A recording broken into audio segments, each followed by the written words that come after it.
It started, as usual, with the Coca-Cola company. The company gave little credence to the fact that their own report recommended serious consideration be given to the shutting down of their bottling plant in Caldera. It had been the threat of a boycott in the University of Michigan in the United States that had led to Coke commissioning TERI, which is the Energy Resource Institute, to compiling a report for them. And when the report was finished, Coke sent over a copy to the university.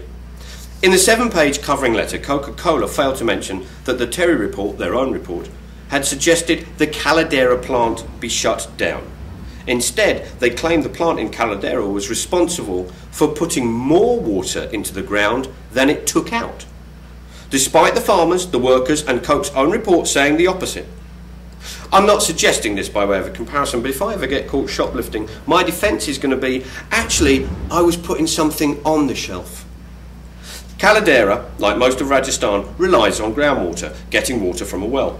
Coke claimed that they are replenishing or recharging the groundwater using rainwater harvesting schemes.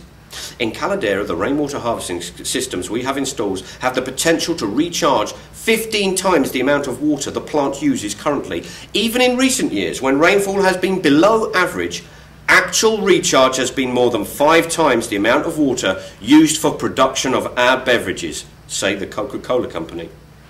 This appears to be an amazing assertion. It's not often you hear of water-intensive industry putting 5 times the amount of water they use back into the ground. And considering Coke normally charges for its water, I have to say it's very nice of them to donate it for free. The next line of the company's letter to Michigan does somewhat qualify their statement. We will install measuring devices that will verify the amount of water recharged. Now, some might sneer at the fact that the company can make such specific claims without bothering to actually measure and record the quantities of water involved.